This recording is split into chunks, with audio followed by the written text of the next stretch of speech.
Listen, I usually make the bows for everyone in our workshops, and normally our workshops are in person.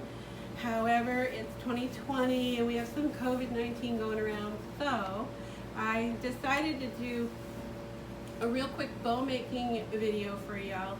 That way, if you've got some ribbon at home that you want to work with, or if you want to stop in, we have some ribbon by the yard, and then hopefully you can make your own. I mean, if you stop in, I'll make it for you, but I want to give a real simple tutorial. Now, there's more than one way to skin this cat. I'm only going to be able to show you my way. Most of these bows are about 3 yards. I don't cut the ribbon until I have to, just in case I'm a little short on my measurements.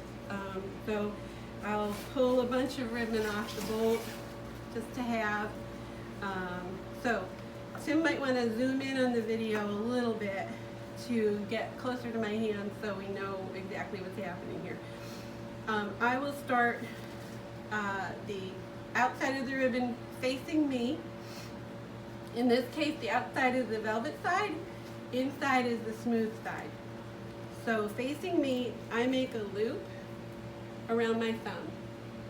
So I'm holding the outside here.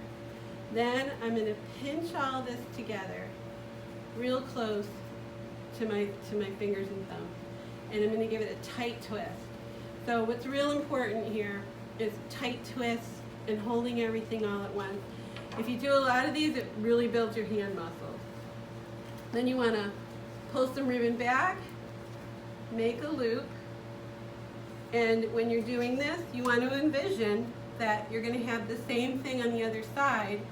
So is that the size bow you're looking for? For my purposes, this is exactly what I want to do. Again, pinch it real tight, hold it real tight, give it a good twist, make another loop. Try to make sure they're very close to even if possible. I personally struggle with this, but not too bad. Same thing, repeat. Pinch, hold tight, twist. Now, at this point, I want to direct my next loop off to the side. It doesn't matter which side you go to, I'm just heading to the left at this point. Again, similar size loop, pinch, twist. I'm going to go to the opposite side. So see, now I have my fourth loop heading opposite of my third loop. Pinch, twist. Now I'm going to do the opposite. My next loop coming to the right, pinch, twist. So you can kind of see what I've got going on here. Things are going in different directions. It's all also fixable later on. My final loop, because this is just going to be a 6-loop bow. Pinch, twist. Okay, now I just want to decide how long my tails are going to be. For this bow, I'd like my tail to end about here. So then what I do is double it roughly with a little extra,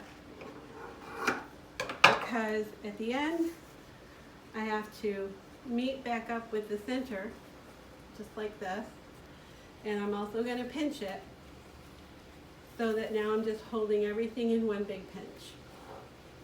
This is where my wire comes in. I slip my wire right through that tight middle loop, that first starter loop. Then I come back, hold it all real tight. I'm going to pull on my wire, I'm going to push on my wire, I'm going to pinch at it.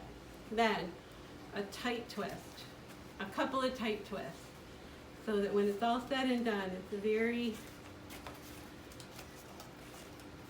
nicely grouped together. Okay.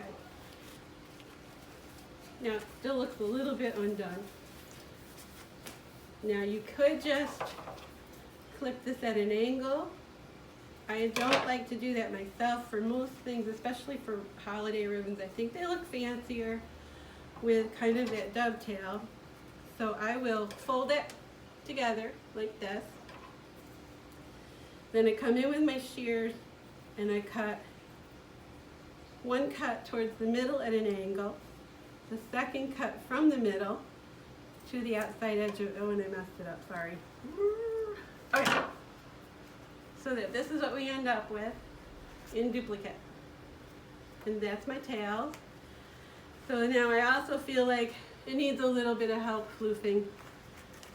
So this is when you can go back, push it around a little bit, get things going in the right direction, make it look a little bit more finished. Get this piece of lint off.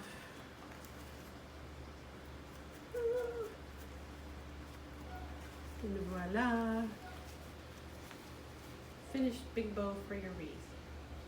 Thank you so much. Have a happy holiday.